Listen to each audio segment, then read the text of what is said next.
A very good evening and thank you for joining GBS News at 9. My name is Susan Nganga and our sign language interpreter tonight is Paul Mathenge. To our first story, Kenya and the United States enjoy strong national and subnational ties, with California, the wealthiest state in the U.S., being a key partner in innovation, sustainability, and shared prosperity. California's leadership in technology and climate innovation, together with Kenya's Silicon Savannah and a vibrant young and digitally skilled workforce, creates unmatched opportunities for collaboration.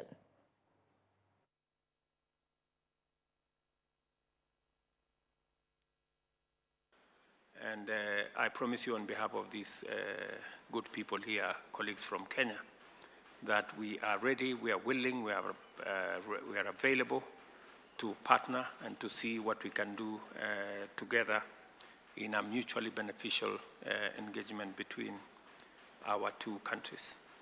We are very proud of the relationship between Kenya and the United States, and we will continue to forge a relationship both at the bilateral level and all the way to what we can do collectively as the family of nations. Kenya, as you know, sir, remains central to our U.S.-Africa policy. When we do something in Africa, we do it in Kenya first. And there's a reason for that. It's because of our shared interests and alignment on governance, on rule of law, and democracy. I think this delegation represents the breadth and depth of the people-to-people partnership as well as the subnational partnership. I was actually just in your hometown in Eldoret on Friday and had a fantastic conversation with His Excellency the Governor about his recent trip to Minneapolis, St. Paul, and what they see going forward, exciting opportunities with their sister city partnership.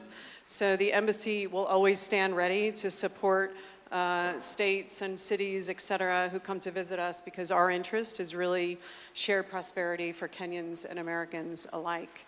I think this visit in particular is really exciting because there are so many common priorities. When we look at Kenya, its leadership in AI, in green energy, in agriculture, California's interest in smart agriculture, energy generation. Indeed, a step in the right direction. Now moving forward, leaders from the opposition have continued with the plot to remove President William Ruto from the office through the ballot come 2027 in the general election. Speaking to Kenyans living in the diaspora, former Deputy President Rigathi Gachagua stated that the former Prime Minister Raila Odinga has misused other communities in the country. At the same time, Kalonzo Musyoka's allies have stated that they cannot fall into President Ruto's plea of urging him to join his administration, as Davis Karani now reports. Let me tell you, this cousin movement is the greatest thing to have ever happened in Kenya. It is a conversation that the opposition has hijacked as a clarion call to Kenyans, urging them to make changes through the ballot come 2027, as leaders from the opposition keep pulling Kenyans' trust towards them. And President William Ruto keeps on beckoning some leaders from the opposition, according to Kalonzo Gachagua allies. Mr. President, Mr. President, wachana na Kalonzo. Leave Kalonzo alone.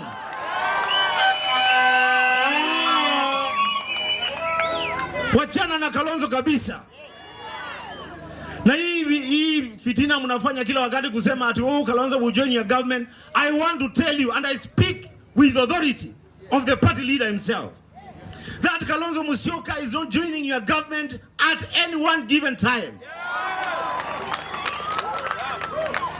And Kalonzo is not interested in meeting you. The one-time conversation keeps on taking the center space in the opposition tent as leaders urge the ODM Party Secretary General Honorable Edwin Sifuna to exit from Odinga's camp, which will be heading into a failure politically come 2027. We want to ask Edwin Sifuna, we heard him say the other day, that if Raila Odinga is going to support William Ruto, that is the time he is going to depart from ODM. My brother Sifuna, they say the truth in the pudding is in the eating, unless you eat your own words. would like to see all those who have been misled to believe Raila Odinga will one day abandon William Ruto and come back to join the one-term team, that Raila is not on the one-term team, he's on the two-term team. So choices are clear, fellow Kenyans. From Mombasa today, we are telling you as your loyal opposition that we, the one-term team, will do everything to ensure we send home not just William Ruto with his two-term partners. Will the clarion call by the opposition force President William Ruto bow in the 2027 general election? Saboti wanaongea lugha ambayo mnaongea hii, wanasema ni one term saboti.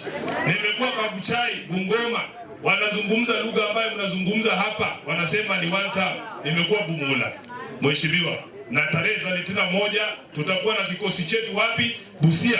Tunataka pia wasikie. Na Kisii mnasemaje? One term. Haya.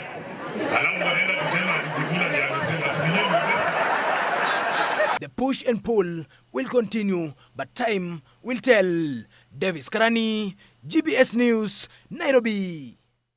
Thank you, Davis Karani, for that stellar report. Now, DCP party leader Rigathi Gachagua has continued with his onslaught on the Ruto government. Speaking in California, the former deputy president told Kenyans in diaspora that back home, Kenyans have united in sending President William Ruto home come the 2027 general election.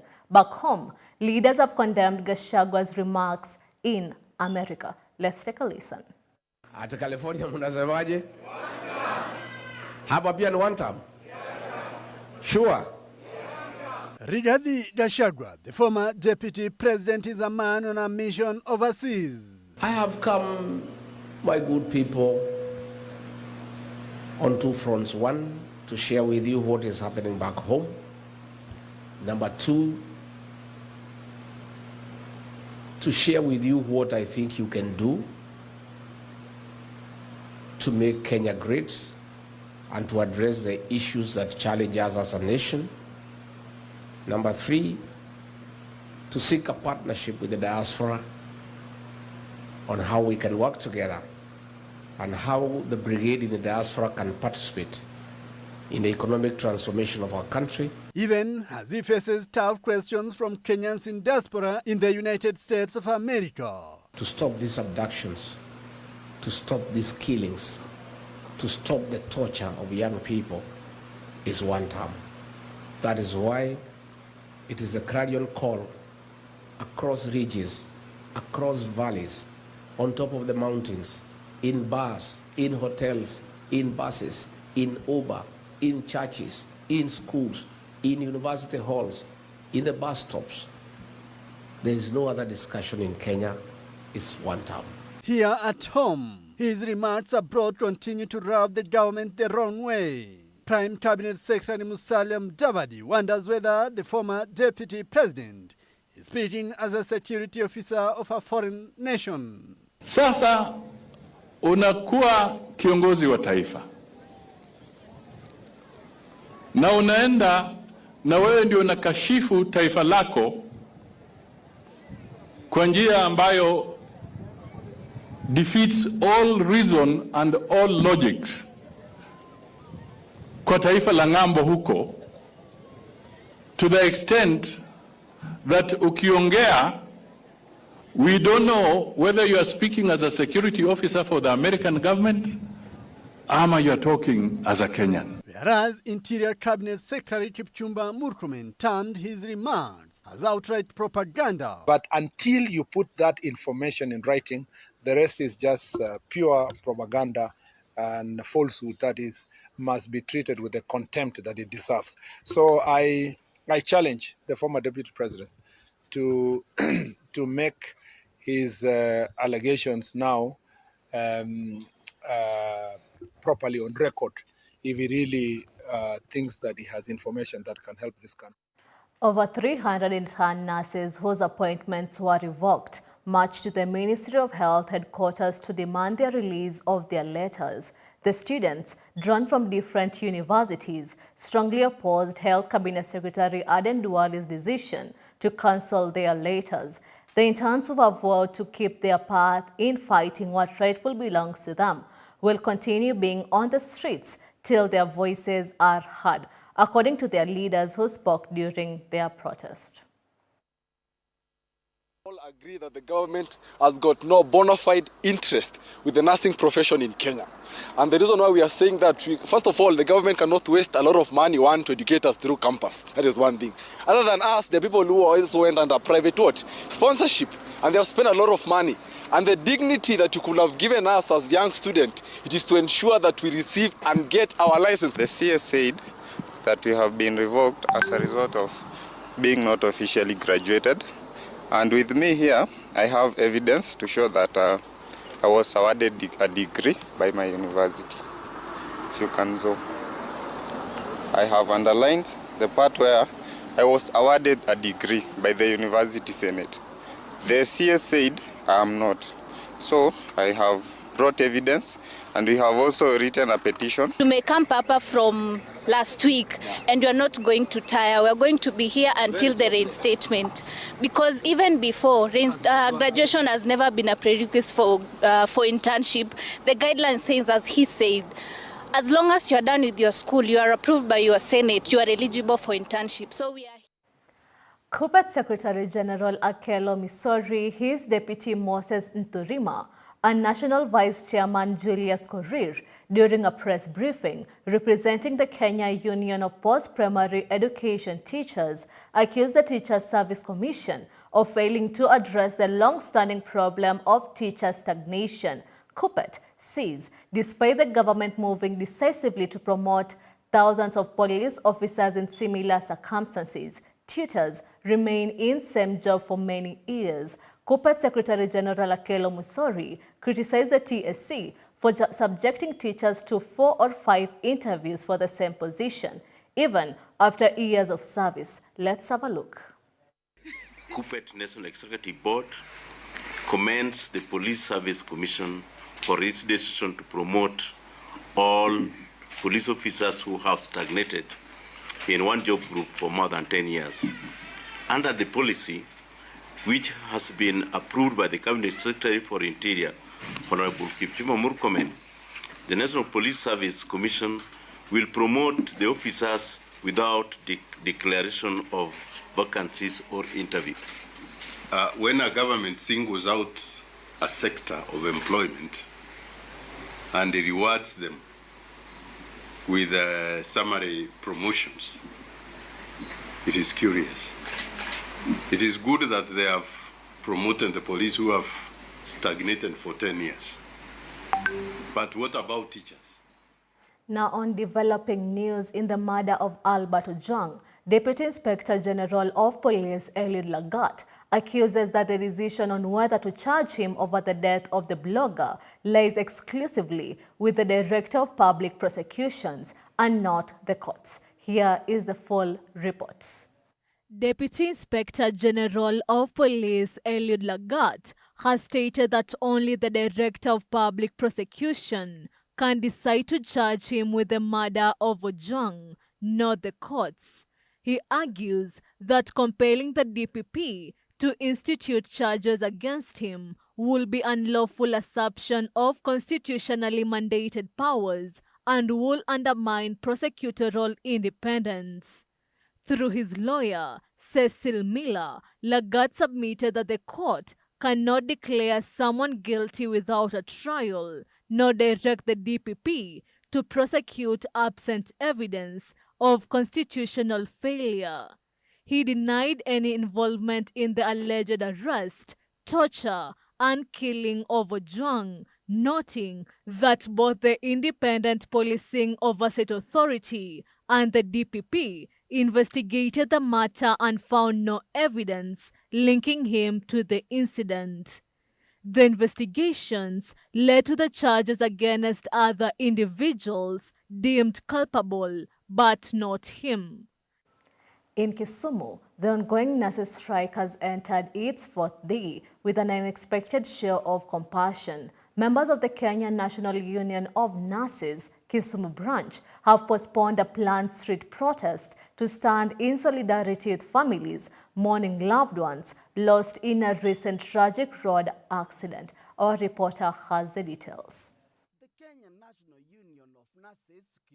branch says the decision to call off today's demonstration was made out to respect for those affected by last week's road tragedy that claimed several lives and left many injured. We are here today at JOTRH, first to bring our sympathies to the community, to the people of Nyakach, people of Kisumu County, who lost their loved ones through a tragic accident which happened in Mamboleo the other day.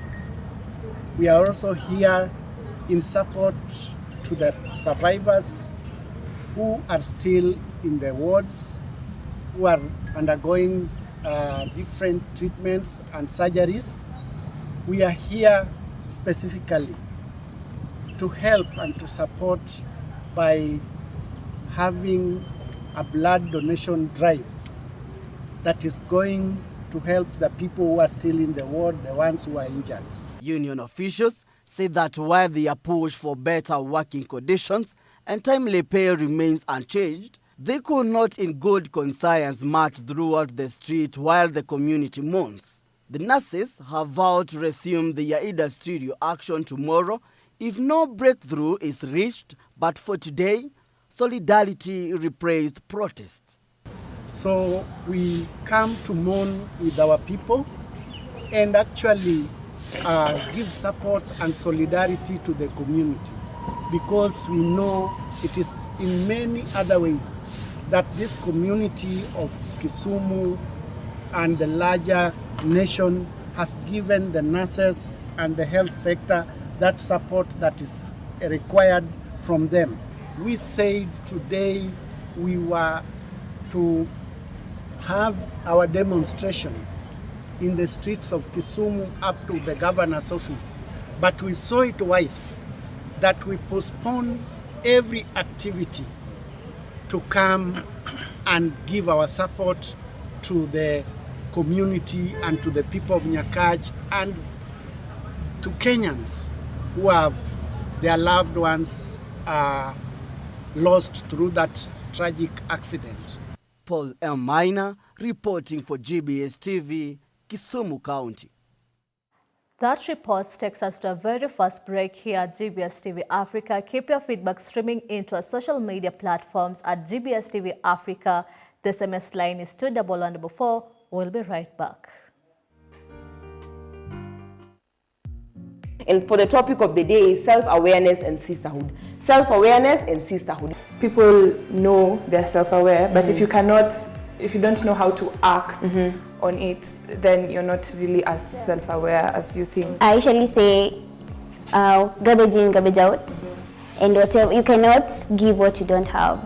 So impact yourself first and work on yourself. If you feel like they're draining you, well and good. By the way, kuna kijana, unajua Ian amekuwa akinichanganya nini, and I really want us to be together. Unaniambia, Ian, acha nikwambie, ufanye hivi na hivi na hivi.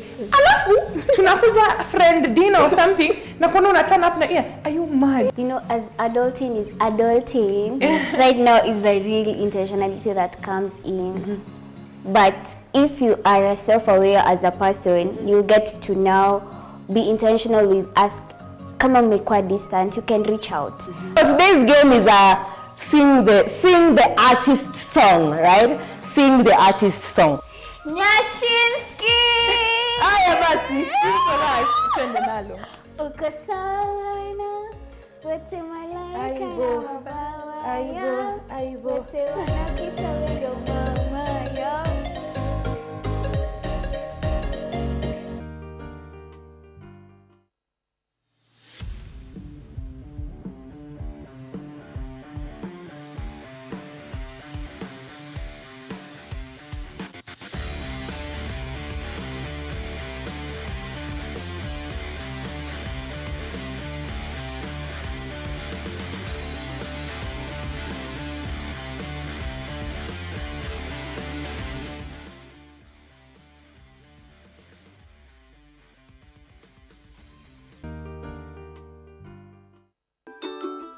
Hello, boys and girls. How are you today? Because I am very, very happy.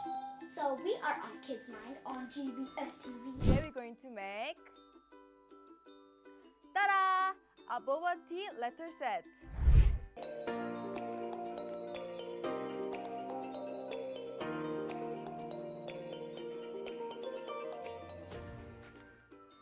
We are moving to singing class. Skinamarinky dinky ding, skinamarinky doo. I love you. The tortoise and the hare. Friends, do you know about this story? Now you're finished to make.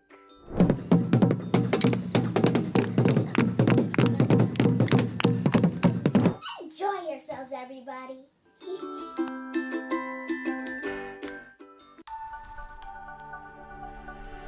Everywhere, GBS.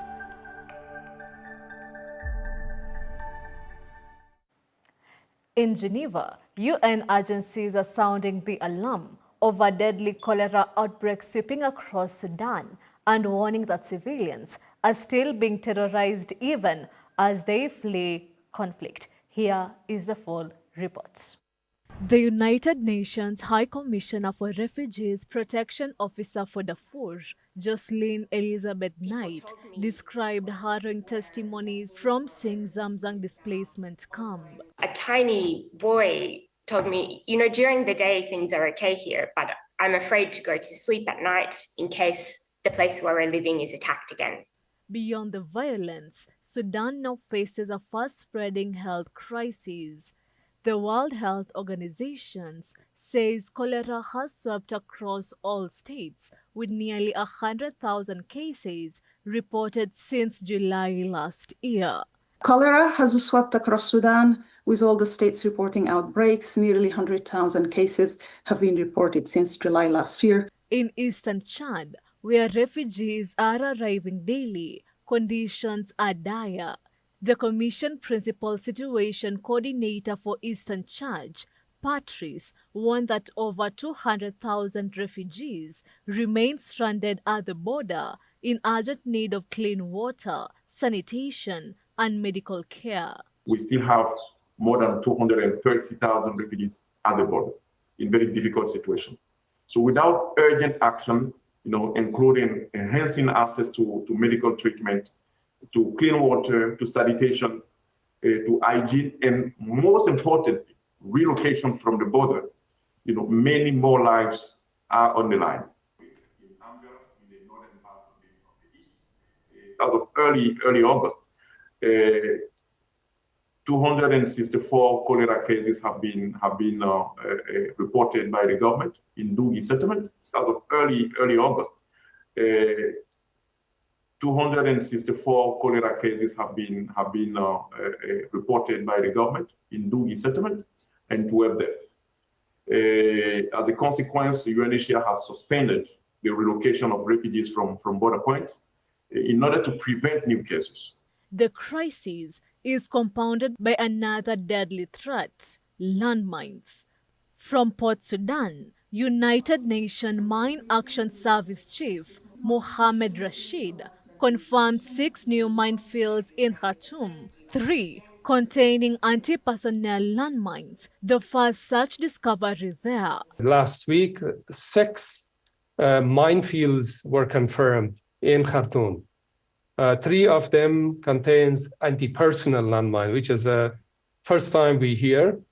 With violence, disease, and hidden explosive endangering millions, UN agencies say the time for action is now, before Sudan overlapping crises claim even more lives. Susan Nganga, GBS News, Sudan.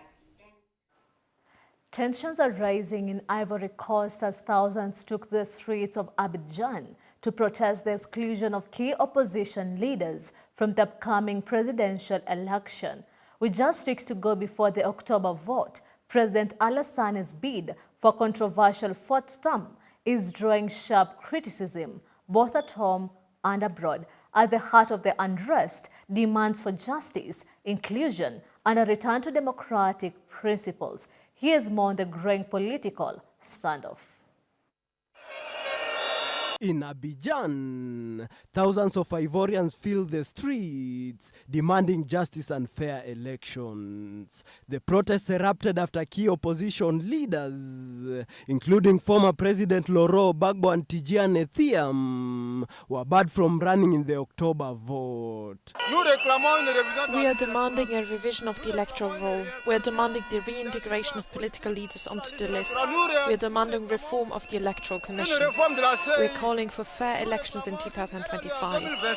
All these grievances have not been addressed by the government, so we came out to demand that the government reform its constitution. Demonstrators held signs reading "Enough is enough" and "No democracy without justice," calling for their inclusion on the ballot. The only thing we are asking for is we don't want a fourth term. That's what we want. We don't want a fourth term, and we want the electoral roll revised. That's what we are asking for. We want all candidates' names included, and we want to go to the elections in peace.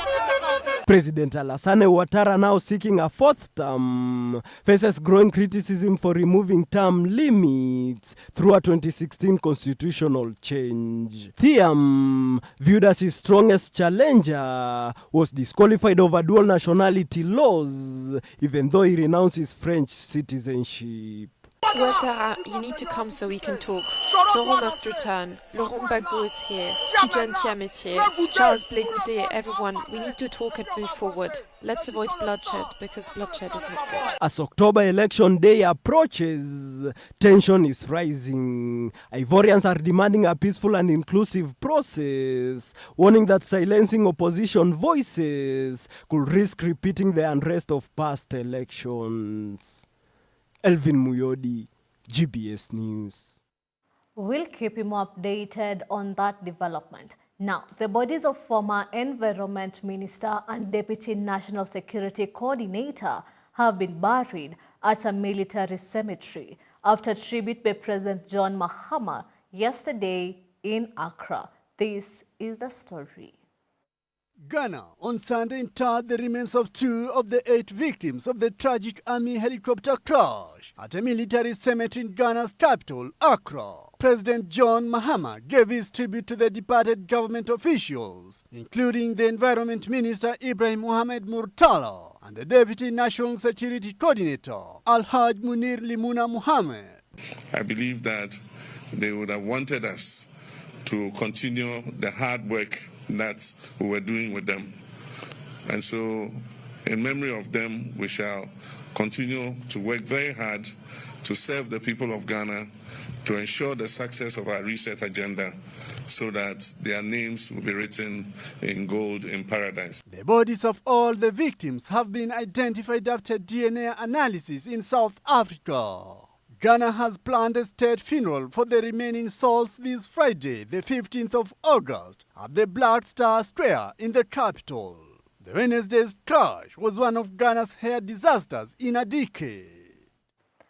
Al Jazeera has reported that 5 of its journalists, including veteran Gaza correspondent Anas al-Sharif, were killed in what it says was a targeted Israeli airstrike on a tent near Al-Shifa Hospital in Gaza City.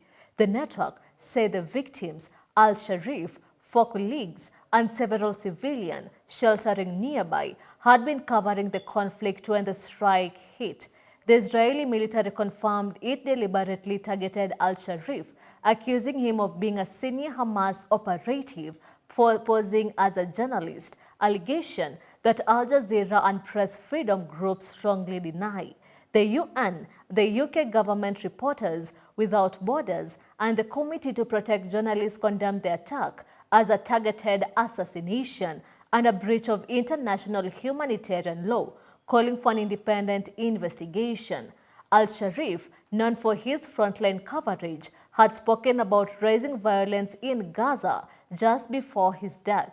Advocacy groups accused Israel of running a smear campaign to justify the killing, warning that the incident fits a broader pattern of threats against journalists in Gaza. With few reporters left on the ground, the loss is seen as a serious blow to independent coverage from the territory.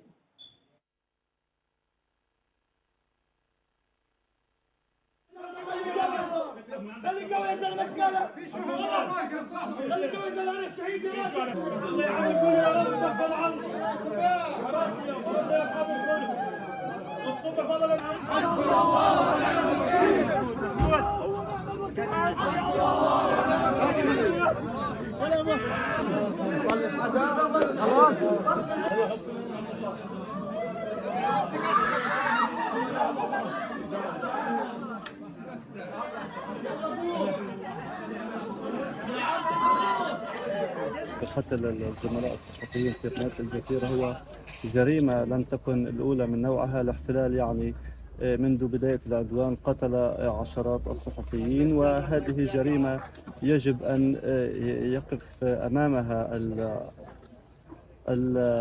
الجهات الدولية. يجب أن يكون هناك محكمة للاحتلال أمام هذه الجرائم التي ترتكب بحق الزملاء الذين ينقلون الحقيقة. الاحتلال يقول أن قتل الصحفيين هو الحقيقة توقفت أو فضح جرائمهم لم تفضح. أنا أقول للاحتلال أن صوتكم أو قصفكم لنا هو يزيدنا إصرارا، يزيد صوتنا عزيمة، ننقل صوت معاناة أهلنا في قطاع غزة وننقل جرائمكم باتجاه أبناء شعبنا الفلسطيني في قطاع غزة.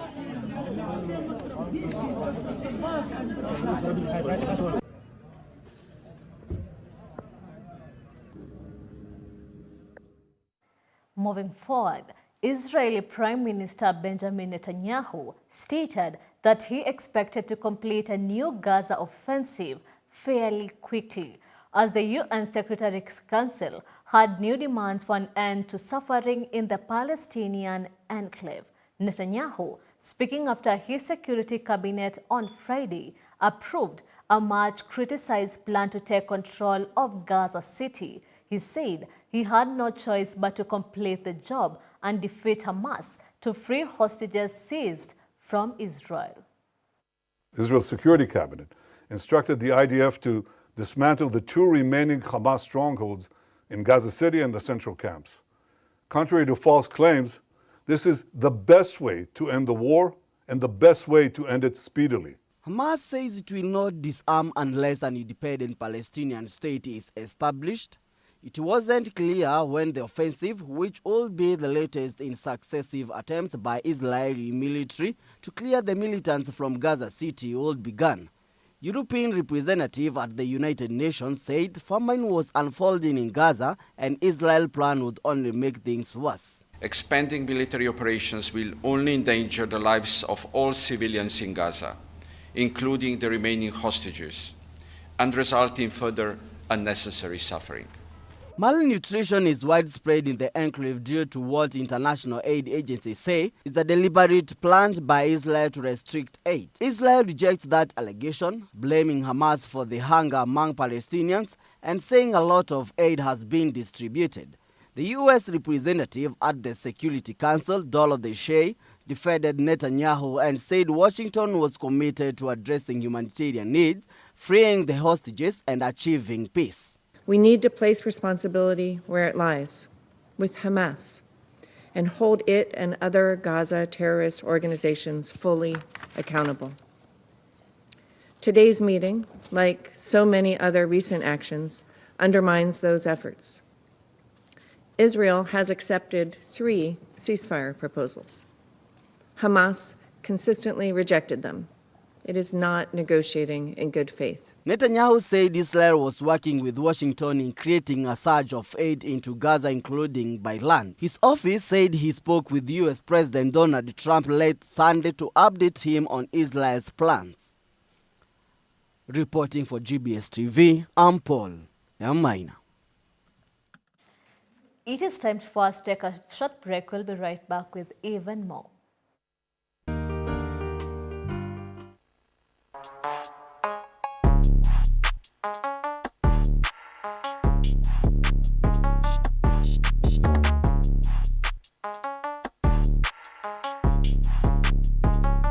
Our riddle for the day, guys. I am easy to lift but hard to throw. What am I? I've been a sculptor for many years now. It's about 44 years since I started doing as professional state artist. For 44 years. That's almost half a century. But now, where did it start? Before the 44 years, where did it start? Art, for me, I use art to document culture and speak more about human life and activities through art, because I regard art as visual literature.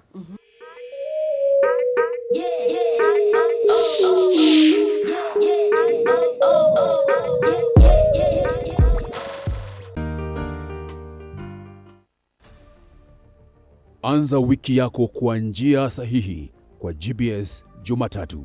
Niko nawe hadi mida ya saa 4 asubuhi.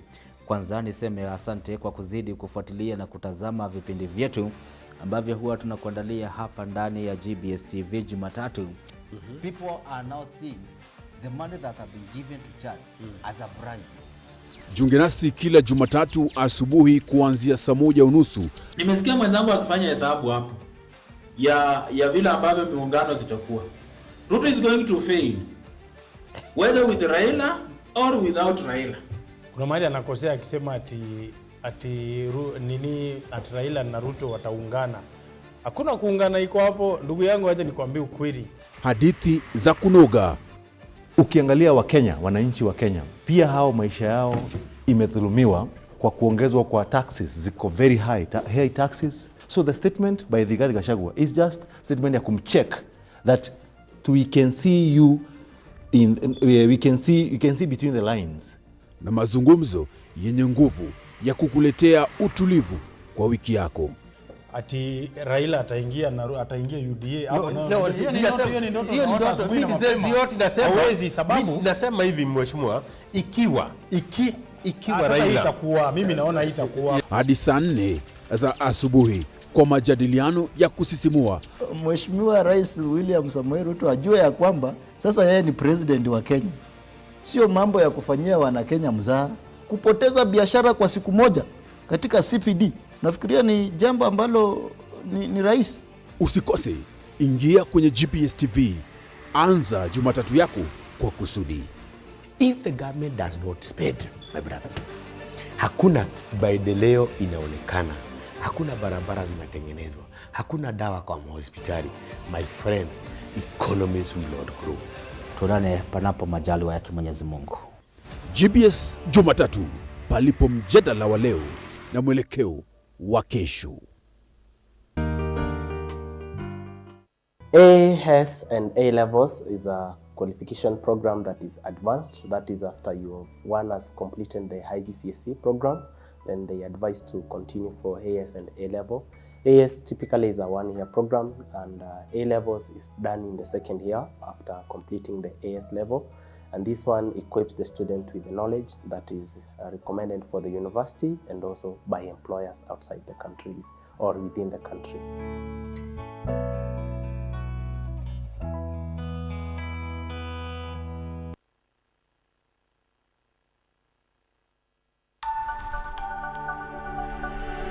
Everywhere, GBS.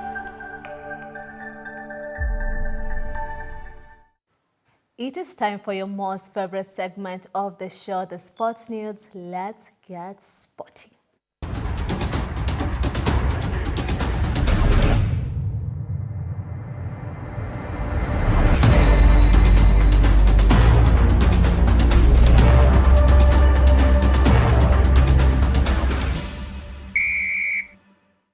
Well, good news to Kenya.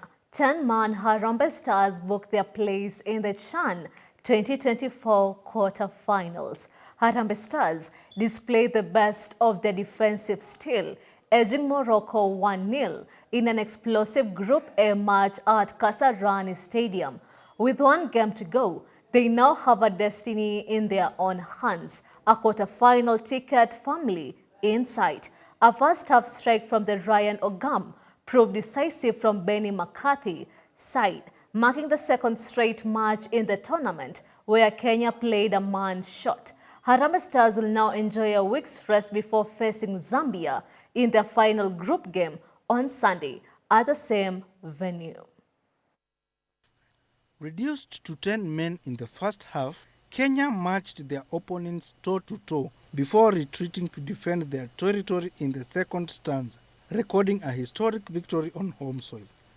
Kenya's breakthrough came in the 41st minute. Ryan Ogam controlled a cross inside Morocco's box before calmly slotting past the keeper, sending the stadium into celebration. Kenya's disadvantage came for the second game in a row after Crispin Erambo was shown a red card following a lengthy VAR review for a dangerous lunge on an opponent.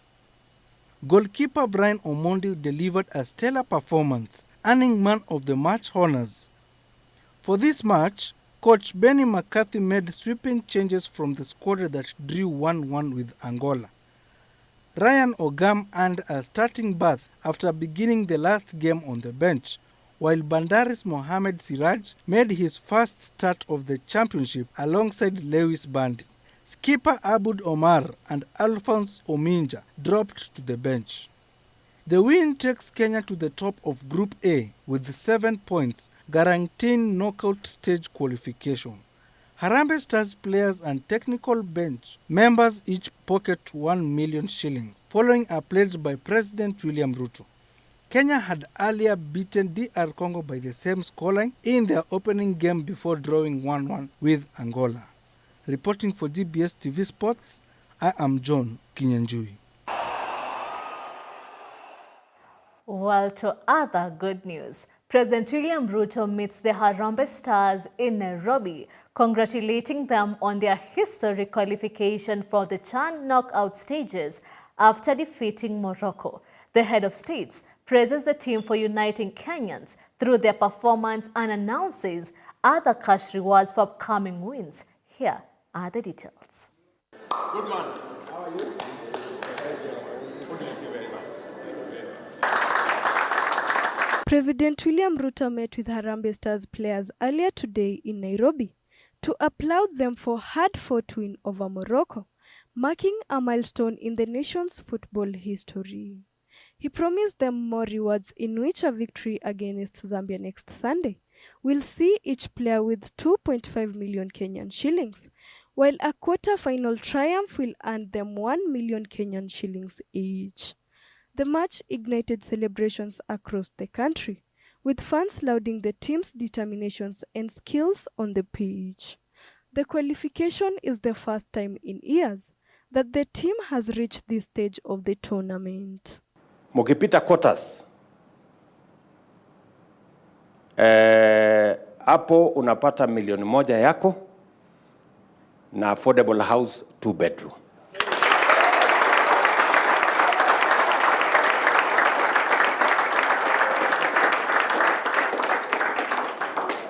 Sindio? Tunaelewana? Tuende pole pole kwa masikizano. Ndio msinichanganye. Captain, una rekodi vizuri? Hapo kwa quarters tukipita 1 million affordable house 2 bedroom. 2 bedroom. Aye. 2.5. Ati? Sunday 2.5. Sunday 2.5. Haya. Tukipita hiyo ni semis. Quarters. Tukipita semi. Mimi na upgrade ile affordable house kutoka 2 bedroom inaenda 3 bedroom. The national team now shifts focus to their next crucial clash against Zambia. Preparations are in high gear as the players aim to capitalize on their momentum and secure a place in the semi-finals. Supporters and government officials are hopeful that the team can ride on this wave of success to bring home the CHAN trophy. This coming Sunday is either we win or they lose.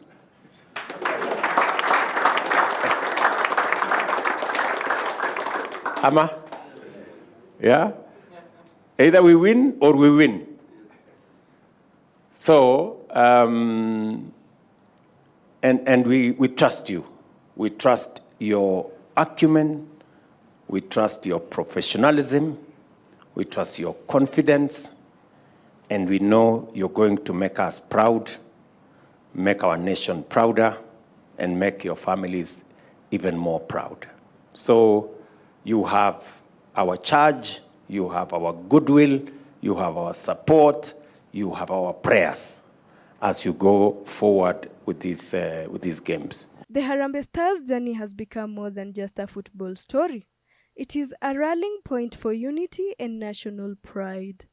As they chase glory on the continental stage, the eyes and hearts of Kenyans will remain firmly with them, wheeling them towards victory. Molin Rono for GBS News. I must congratulate the man of the match yesterday. A stellar report from Molin Rono. Now, Kenya has been confirmed as the host nation for the 2025 CAF Women's Champions League CECAFA qualifiers, set to take place from September 4th to 16 in Nairobi. The tournament, initially planned for Dar es Salaam, was awarded to Kenya following a successful bid by the Football Kenya Federation. It marks the second time the country will host the regional competition, having first done so in 2021 when Vihiga Queens lifted the title.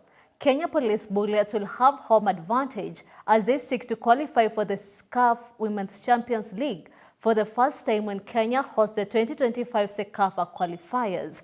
The competition will feature 8 clubs: Kenya Police Bullets, CBEFC, Yei Joint Stars on South Sudan, Kampala Queens Uganda, JKT Queens Tanzania, Top Girls Academy Burundi, Rayon Sports Women in Rwanda, and JKU Princesses in Zanzibar.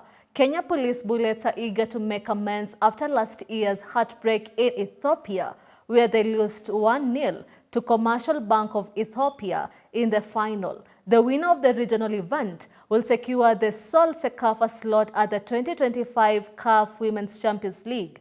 The qualifiers are scheduled to conclude before September 18 to allow players to join their national teams for the FIFA Under-20 Women's World Cup preliminary qualifiers. With the home support and a talented squad, Kenya Police Bull.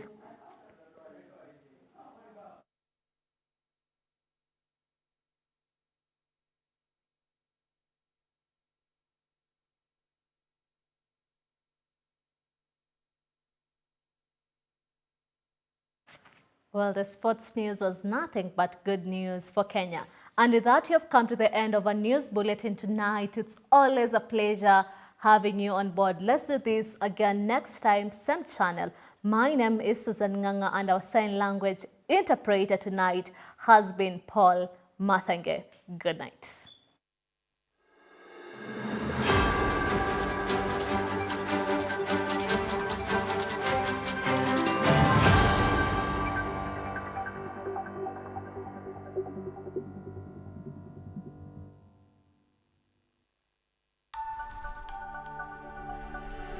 Everywhere, GBS.